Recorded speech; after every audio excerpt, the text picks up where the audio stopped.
ನಮಸ್ಕಾರ. ಬರುವ ವರ್ಷಗಳಲ್ಲಿ, ಬರುವ ದಿನಗಳಲ್ಲಿ ಶಿಕ್ಷಣ ವ್ಯವಸ್ಥೆ ಯಾವ ರೀತಿ ಮಾರ್ಪಾಡಾಗುತ್ತೆ, ಯಾವ ರೀತಿ ರೂಪುಗೊಳ್ಳುತ್ತೆ ಅನ್ನೋದ್ರ ಬಗ್ಗೆ ಒಂದೆರಡು ನಿಮಿಷ ಮಾತನಾಡಬೇಕಂತಿದ್ದೀನಿ. ಯಾವುದು ಸಂದರ್ಭ, ಏನು ಕಾಂಟೆಕ್ಸ್ಟ್?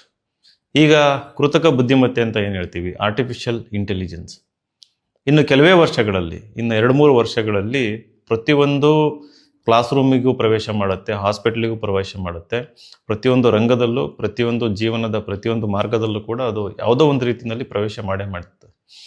ಆದರೆ ಬಹಳ ಮುಖ್ಯವಾಗಿ ಶಿಕ್ಷಣ ವ್ಯವಸ್ಥೆಯಲ್ಲಿ ಈ ಆರ್ಟಿಫಿಷಿಯಲ್ ಇಂಟೆಲಿಜೆನ್ಸ್ ಯಾವ ರೀತಿ ಪರಿಣಾಮ ಬೀರುತ್ತೆ? ಈಗಿರುವ ಒಂದು ಶಿಕ್ಷಣ ವ್ಯವಸ್ಥೆಯಲ್ಲಿ ಕ್ಲಾಸ್ ರೂಮ್ ಇರುತ್ತೆ, ಮಕ್ಕಳು ಹೋಗ್ತಾರೆ, ಪಾಠ ಕೇಳಿಸ್ಕೊತಾರೆ, ಯಾವ ಪಾಠ ಮಾಡಿರ್ತಾರೆ ಅದ್ರ ಮೇಲೆ ಪರೀಕ್ಷೆಗಳಾಗ್ತವೆ. ಆ ಪರೀಕ್ಷೆಯಲ್ಲಿ ಒಂದು ಪ್ರೆಡಿಕ್ಟೇಬಲ್ ಅಂದರೆ ನಿಶ್ಚಿತತೆ ಇರುತ್ತೆ. ನೀವು ಈ ಸಿಲೆಬಸ್ಸು ಇಷ್ಟು ಪಾಠ ಮಾಡಿದ್ದೀವಿ, ಅದರ ಮೇಲೆ ಪ್ರಶ್ನೆಗಳು ಬರ್ತವೆ, ಕೆಲವೊಂದು ಪ್ರಶ್ನೆಗಳು ಅಪ್ಲೈಡ್ ಕೂಡ ಬರ್ಬೋದು. ಆಮೇಲೆ ಗ್ರೇಡ್ಸ್ ಇರುತ್ತೆ, ಪರ್ಸೆಂಟೇಜ್ ಇರುತ್ತೆ. ಸೊ ಒಂದು ಟಾರ್ಗೆಟ್ ಇರುತ್ತೆ, 90% ಮೇಲೆ ತೆಗಿಬೇಕು, 9+ CGPA ತೆಗಿಬೇಕು. ಇಷ್ಟು ತೆಗೆದ್ರೆ ಒಳ್ಳೆ ಶಾಲೆಗೆ ಅಥವಾ ಒಂದು ಒಳ್ಳೆ ಕೋರ್ಸಿಗೆ ಪ್ರವೇಶ ಸಿಗುತ್ತೆ. ಈ ರೀತಿ ಒಂದು ಸಿಸ್ಟಮ್ ಇದೆ. ಬಟ್ ಮೂಲಭೂತವಾಗಿ ಶಿಕ್ಷಣದ ಉದ್ದೇಶ ಏನು? ಯಾಕೆ ಜಿಆರ್ ಆರ್ಥೋಪೆಡಿಕ್ಸ್ ಕೋಲಾರ್ ಮೂಳೆ ಚಿಕಿತ್ಸಾ ಕೇಂದ್ರ ಅತ್ಯಾಧುನಿಕ ತಂತ್ರಜ್ಞಾನ ಬಳಸಿ ಎಲ್ಲ ಮೂಳೆ ಸಂಬಂಧಿ ಸಮಸ್ಯೆಗಳಿಗೆ ಪರಿಹಾರ. ಜಾಯಿಂಟ್ ರಿಪ್ಲೇಸ್ಮೆಂಟ್, ಸ್ಪೋರ್ಟ್ಸ್ ಸಂಬಂಧಿ ಸಮಸ್ಯೆಗಳು, ಮೂಳೆ ಮುರಿತ, ಸ್ಪೈನ್ ಶಸ್ತ್ರಚಿಕಿತ್ಸೆಗಾಗಿ ನುರಿತ ಮೂಳೆ ತಜ್ಞರನ್ನು ಸಂಪರ್ಕಿಸಲು 7022523255ಕ್ಕೆ ಹಿಂದೆ ಕರೆ ಮಾಡಿ. ನಾವು ಶಿಕ್ಷಣನ ಕೊಡಬೇಕು ಮಕ್ಕಳಿಗೆ ಅಂತ ಒಂದು ಪ್ರಶ್ನೆ ಬಂದಾಗ, ಶಿಕ್ಷಣ ಅನ್ನೋದು ಒಂದು ಕ್ಯಾರೆಕ್ಟರ್ ಬಿಲ್ಡಿಂಗ್ ಎಕ್ಸರ್ಸೈಸ್ ಅಂತ. ಅಂದರೆ ಒಂದು ಮಗುವಿನಲ್ಲಿ, ಆ ಮಗುವಿನಲ್ಲಿರುವಂಥ ಗುಣಲಕ್ಷಣಗಳು, ಮೌಲ್ಯಗಳು ಅವನ್ನ ವೃದ್ಧಿ ಮಾಡುವಂಥದ್ದು. ಅಂದರೆ ಒಬ್ಬ ಉತ್ತಮ ನಾಗರಿಕನನ್ನಾಗಿ ರೂಪ ಮಾಡೋದಕ್ಕೆ, ಸಿದ್ಧಗೊಳಿಸೋದಕ್ಕೆ ಇರುವಂಥ ಒಂದು ವ್ಯವಸ್ಥೆ. ಸೊ ಅಲ್ಲಿ ವ್ಯಕ್ತಿತ್ವ ವಿಕಸನ ಇರುತ್ತೆ. ಆ ಒಂದು ವ್ಯಕ್ತಿತ್ವಕ್ಕೆ ಹಲವಾರು ಆಯಾಮಗಳನ್ನು ಜೋಡಿಸುವಂಥ ಕೆಲಸ ಶಿಕ್ಷಣ ಮಾಡಬೇಕು. ಅಂದರೆ ಧೈರ್ಯ ಕೊಡಬೇಕು ಮಗುವಿಗೆ, ರಿಸ್ಕ್ ಟೇಕಿಂಗ್ ಎಬಿಲಿಟಿ, ಏನಾದರೂ ಒಂದು ಸಾಧನೆ ಮಾಡ್ತೀನಿ, ದೊಡ್ಡ ಕನಸು ಕಾಣ್ತೀನಿ ಅನ್ನೋ ಒಂದು ಆ ಒಂದು ವ್ಯಕ್ತಿತ್ವ ಬೆಳೆಸ್ಕೊಂತ ಆ ಧೈರ್ಯ ಕೊಡುವಂಥ ಒಂದು ಶಿಕ್ಷಣ ಬೇಕಾಗುತ್ತೆ. ಸೊ ಇವತ್ತು ಆ ರೀತಿ ಶಿಕ್ಷಣ ಹೋಗಿ ಕ್ಲಾಸ್ ರೂಮ್ ಆಯಿತು, ಟೀಚಿಂಗ್ ಆಯಿತು, ಎಕ್ಸಾಮ್ ಆಯಿತು, ಇನ್ಯಾವುದೋ ಕಾಂಪಿಟೇಟಿವ್ ಎಕ್ಸಾಮ್ ಆಯಿತು, ಅಷ್ಟಕ್ಕಾಯಿತು. ಬಟ್ ಮುಂದಿನ ದಿನಗಳಲ್ಲಿ ಆರ್ಟಿಫಿಷಿಯಲ್ ಇಂಟೆಲಿಜೆನ್ಸ್ ಬಂದಾಗ ನಾವೇನು ಇವಾಗ ಗಣಿತ ಅಂತ ಹೇಳ್ತೀವಿ, ಮ್ಯಾಥ್ಸ್ ಅಂತ ಹೇಳ್ತೀವಿ, ವಿಜ್ಞಾನ ಅಂತ ಹೇಳ್ತೀವಿ, ಇವೆಲ್ಲದೂ ಕೂಡ ಟೀಚಿಂಗ್ ಮಾಡೋದು ಸ್ಟಾಪ್ ಆಗುವಂಥ ಸಾಧ್ಯತೆ ಇದೆ, ನಿಂತೋಗುವ ಸಾಧ್ಯತೆ. ಯಾಕಂತಂದರೆ ನಮ್ಮ ಮೊಬೈಲಲ್ಲಿ ಅಥವಾ ನಮ್ಮ ಮನೆಯಲ್ಲಿ ಬೇರೆ ಬೇರೆ ಡಿವೈಸಸ್, ರೋಬೋಟ್ಗಳು ಕೂಡ ಬರ್ಬೋದು. ಎಲ್ಲ ಏನೇನು ಮಾಹಿತಿ ಬೇಕು, ಏನೇನು ನಾಲೆಡ್ಜ್ ಬೇಕು, ಕೇವಲ ನಾವು ನೋಡಿ ಓದಿ ಕೇಳಿಸ್ಕೊಳ್ಳೋದಷ್ಟೇ ಅಲ್ಲ, ನಮ್ಮ ಮುಂದೆ ಪಾಠ ಮಾಡುವಂಥ ಹಲವಾರು ಪರಿಕರಗಳು, ಮಷಿನ್ಸ್, ರೋಬೋಟ್ ಇರ್ಬೋದು, ಹ್ಯಾಂಡ್ ಹೆಲ್ಡ್ ಡಿವೈಸ್ ಇರ್ಬೋದು, ಅವೆಲ್ಲ ಬರ್ತವೆ. ಸೊ ಉಳ್ಳವರು ಯಾರು ಅಫೋರ್ಡ್ ಮಾಡ್ತಾರೆ ಅವರೆಲ್ಲ ಶಾಲೆಗಳಿಗೆ ಮಕ್ಕಳನ್ನು ಕಳಿಸೋದು ಬಿಟ್ಟು ಮುಂದಿನ ದಿನಗಳಲ್ಲಿ ಫ್ಲೆಕ್ಸಿಬಲ್ ಆಗುತ್ತೆ ಎಜುಕೇಷನ್ ಸಿಸ್ಟಮ್ ಅನ್ನೋದು. ನೀವು ಶಾಲೆಗಳಿಗೆ ಕಳಿಸ್ಲೇಬೇಕಂತಂದೇನು ಇರೋದಿಲ್ಲ. ಯಾಕಂದರೆ ಏನು ಕಲಿಬೇಕು ಅದು ಮನೆಯಲ್ಲೇ ಕಲಿಯೋದಕ್ಕೆ ಒಂದು ಅವಕಾಶ ಸಿಗುತ್ತೆ, ಅಥವಾ ಒಂದು ಸ್ಮಾಲ್ ಗ್ರೂಪ್ಸ್ ಥರ ಮಾಡ್ಕೊಂಡು ಕಮ್ಯುನಿಟಿನಲ್ಲಿ ಕಲಿಯುವಂಥ ಅವಕಾಶ ಸಿಗುತ್ತೆ. ಮುಂದಿನ ದಿನಗಳಲ್ಲಿ ಪರೀಕ್ಷೆಗೆ ಏನು ಒತ್ತು ಕೊಡ್ತಾ ಇದ್ದೀವಿ ಆ ಮಹತ್ವ ಕಳೆದೋಗ್ತದೆ. ಗ್ರೇಡ್ಸ್ ಇರ್ಬೋದು ಅಥವಾ ಪರ್ಸೆಂಟೇಜ್ ಇರ್ಬೋದು, ಅವುಗಳ ಒಂದು ಮೌಲ್ಯನ ಸಂಪೂರ್ಣವಾಗಿ ಕಳ್ಕೊಳ್ತಾ ಹೋಗ್ತವೆ. ಅಂದರೆ ನೀವು ಇಷ್ಟು ಪರ್ಸೆಂಟೇಜ್ ತೆಗೆದ್ರೆ ಮಾತ್ರ ನಿಮಗೆ ಪ್ರವೇಶ, ಕಟ್ ಆಫು ಇವೆಲ್ಲ ಹೋಗ್ಬಿಡುತ್ತೆ. ಯಾರಿಗೆ ಒಂದು ಕೌಶಲ್ಯ ಇರುತ್ತೆ, ಹೈಲಿ ಸ್ಕಿಲ್ಡ್ ಯಾರು ಇರ್ತಾರೆ, ಅದು ಮ್ಯಾಥ್ಸ್ ಇರ್ಬೋದು, ಸೈನ್ಸ್ ರಿಸರ್ಚ್ ಇರ್ಬೋದು, ಏನೋ ಒಂದು ಮಾಡೆಲ್ ಮಾಡೋದಿರ್ಬೋದು, ಮ್ಯೂಸಿಕ್ ಇರ್ಬೋದು, ಡಾನ್ಸ್ ಇರ್ಬೋದು, ಎನಿಥಿಂಗ್, ಪಠ್ಯೇತರ ಚಟುವಟಿಕೆಗಳು ಇರ್ಬೋದು, ಅಥವಾ ಪಠ್ಯಕ್ಕೆ ಸಂಬಂಧಪಟ್ಟ ಅಂದರೆ ಈ ಒಂದು ವಿಜ್ಞಾನಕ್ಕೆ ಸಂಬಂಧಪಟ್ಟಂಗಿರ್ಬೋದು, ಸಾಹಿತ್ಯಕ್ಕೆ ಸಂಬಂಧಪಟ್ಟಂಗಿರ್ಬೋದು, ಅಥವಾ ಸಂಸ್ಕೃತಿ ಸಂಬಂಧಪಟ್ಟಂಗಿರ್ಬೋದು, ಏನಾದರೂ ಇರ್ಬೋದು. ಯಾವುದಾದ್ರೂ ಒಂದು ವಿಭಾಗದಲ್ಲಿ ಯಾರೋ ಅತ್ಯಂತ ಕೌಶಲ್ಯನ ಗಳಿಸ್ತಾರೆ, ಅವರಿಗೆ ವ್ಯಾಲ್ಯೂ ಜಾಸ್ತಿ ಇರುತ್ತೆ ಸೊಸೈಟಿನಲ್ಲಿ, ಅವರಿಗೆ ಡಿಮ್ಯಾಂಡ್ ಜಾಸ್ತಿ ಇರ್ತದೆ. ಸೊ ಈ ರೀತಿ ಕಾಲ ಇನ್ನೊಂದು 3-4-5 ವರ್ಷದಲ್ಲಿ ಬರೋದಕ್ಕೆ ಶುರುವಾಗುತ್ತೆ. ಯಾರಿಗೆ ಜಾಬ್ ಬೇಕು ಅಂತಾರೆ ಅವರಿಗೆ ಇಂಟರ್ವ್ಯೂ ಮಾಡ್ತಾರೆ, ಸ್ಕಿಲ್ ಟೆಸ್ಟ್ ಮಾಡ್ತಾರೆ, ಪರ್ಸೆಂಟೇಜು, ಜಾತಿ, ಮೆರಿಟು, ಗಿರಿಟು ಯಾವುದು ಕೂಡ ಅವತ್ತು ಕೆಲಸಕ್ಕೆ ಬರೋದಿಲ್ಲ. ಆಮೇಲೆ ಈಗಿರೋಂಥ ಹಲವಾರು ಹುದ್ದೆಗಳು, ಕೆಲಸಗಳು, ಇನ್ಕ್ಲೂಡಿಂಗ್ ಎಲಾನ್ ಮಸ್ಕ್ ಹೇಳ್ತಾರೆ ಇವನ್ MBBS ಅಂದರೆ ಡಾಕ್ಟರ್ ಜಾಬ್ ಕೂಡ ಆಪತ್ನಲ್ಲಿದೆ, ನೀವು MBBS ಓದಬೇಕಾಗಿಲ್ಲ.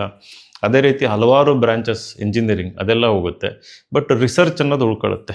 ಸೈನ್ಸ್ ರಿಸರ್ಚ್, ಅದರಲ್ಲಿ ಬಯಾಲಜಿ, ಕೆಮಿಸ್ಟ್ರಿ, ಫಿಸಿಕ್ಸ್, ಇವು ಫಂಡಮೆಂಟಲ್ ರಿಸರ್ಚ್ ಅಂತ ಏನು ಹೇಳ್ತೀವಿ. ಸೊ ಸೈಂಟಿಸ್ಟ್ಗಳಿಗೆ ಬೆಲೆ ಜಾಸ್ತಿ ಆಗ್ತಾ ಹೋಗ್ತದೆ. ಹಲವಾರು ಮೆಕ್ಯಾನಿಕಲ್ ಜಾಬ್ಸ್, ಎಲ್ಲಿ ನೀವು ಈಗ ಕಸ ಗುಡಿಸೋದಿರ್ಬೋದು, ಆಫೀಸ್ ಕೆಲಸ ಇರ್ಬೋದು, ಅಥವಾ ಈ ಕೆಲವೊಂದು ಮೆಕ್ಯಾನಿಕಲ್ ಜಾಬ್ಗಳ ಜೊತೆಗೆ ಬುದ್ಧಿ ಉಪಯೋಗಿಸೋಂಥ ಕೆಲಸಗಳು, ಕಂಪ್ಯೂಟರ್ ಮುಂದೆ ಮಾಡೋಂಥ ಕೆಲಸಗಳು, ಇವೆಲ್ಲ ಟೋಟಲಿ ವ್ಯಾನಿಷ್ ಆಗುತ್ತೆ. ಸೊ ಈ ಸಂದರ್ಭದಲ್ಲಿ ನಾವು ಮಕ್ಕಳಿಗೆ ಯಾವ ರೀತಿ ಶಿಕ್ಷಣ ಕೊಡಬೇಕು? ಸೊ ಆ ಮಕ್ಕಳಿಗೆ ಒಂದು ಈ ಸೃಜನಶೀಲತೆ ಅಂತ ಹೇಳ್ತೀವಿ, ಕ್ರಿಯೇಟಿವಿಟಿ ಅಂತ. ಆ ಕ್ರಿಯೇಟಿವಿಟಿ ಜಾಸ್ತಿ ಮಾಡ್ಕೊಳ್ಳುವಂಥ ಅವಕಾಶಗಳನ್ನು ನಾವು ಮನೆ ಒಳಗೆ ಮನೆ ಆಚೆ ಕೊಡಬೇಕಾಗುತ್ತೆ. ಆ ರೀತಿ ವಾತಾವರಣನ, ಸ್ಪೇಸಸ್ನ ಕೂಡ ಸೃಷ್ಟಿ ಮಾಡಬೇಕು ನಮ್ಮೂರಲ್ಲಿ, ನಮ್ಮ ನಗರಗಳಲ್ಲಿ. ಈ ಒಂದು ಮಕ್ಕಳುಗಳ ಜೊತೆಗೆ ಬಂದು ಏನಾದರೂ ಒಂದು ಸೃಷ್ಟಿ ಮಾಡುವಂಥದ್ದು, ಅದೊಂದು ಮ್ಯೂಸಿಕ್ ಇರ್ಬೋದು, ಡಾನ್ಸ್ ಇರ್ಬೋದು, ಒಂದು ಸೈನ್ಸ್ ಮಾಡೆಲ್ ಇರ್ಬೋದು, ಏನಾದರೂ ಇರ್ಬೋದು. ಅವರು ಕುತೂಹಲಕ್ಕೆ ಸಂಬಂಧಪಟ್ಟಂಗೆ ಆಸಕ್ತಿ ಬೆಳೆಸ್ಕೊಂಡು ಯಾವುದಾದ್ರನ್ನಾದರೂ ಸೃಷ್ಟಿ ಮಾಡುವಂಥದ್ದು. ಸೊ ಈ ರೀತಿ ಅವಕಾಶಗಳು, ಮತ್ತು ಎಲ್ಲದಕ್ಕಿಂತ ಮುಖ್ಯವಾಗಿ ಸ್ವಾತಂತ್ರ್ಯ. ನಾವು ಪೇರೆಂಟ್ಸ್ ಆಗಿರೋ ಈಗಲೂ ಏನು ಮಾಡ್ತೀವಿ, ನಮ್ಮ ಮಕ್ಕಳು IAS ಆಗಬೇಕು, ಡಾಕ್ಟರ್ ಆಗಬೇಕು, ಇಂಜಿನಿಯರ್ ಆಗಬೇಕು, ಕೇವಲ ಒಂದು ಕನಸು ತುಂಬಿ ಅವ್ರ ತಲೆಯಲ್ಲಿ ಒತ್ತಡ ಹಾಕಿ ನೀನು ಇದನ್ನೇ ಫಾಲೋ ಮಾಡ್ಕೊಂಡು ಹೋಗಂತ ಹೇಳ್ತೀವಿ. ದಯವಿಟ್ಟು ಇದನ್ನು ಮಾಡೋಕ್ಕೆ ಹೋಗಬೇಡಿ. ಮುಂದಿನ ದಿನಗಳಲ್ಲಿ ಯಾರಿಗೆ ಅತ್ಯಂತ ಹೆಚ್ಚು ಕೌಶಲ್ಯ ಇರುತ್ತೆ, ಯಾವುದಾದ್ರೂ ಫೀಲ್ಡ್ ಇರ್ಬೋದು, ಕ್ಷೇತ್ರ ಇರ್ಬೋದು, ಜೊತೆಗೆ ಯಾರಿಗೆ ರಿಸ್ಕ್ ಟೇಕಿಂಗ್ ಎಬಿಲಿಟಿ ಇರ್ತದೆ, ಮೂರನೇದು ಯಾರಿಗೆ ಅಡ್ಯಾಪ್ಟಬಿಲಿಟಿ ಅಂತ ಹೇಳ್ತೀವಿ, ಅಂದರೆ ಸಿಚುವೇಶನ್ನಿಗೆ ತಕ್ಕಂತೆ ಹೊಂದಿಕೊಳ್ಳುವಂಥ ಸ್ವಭಾವ, ಗುಣ.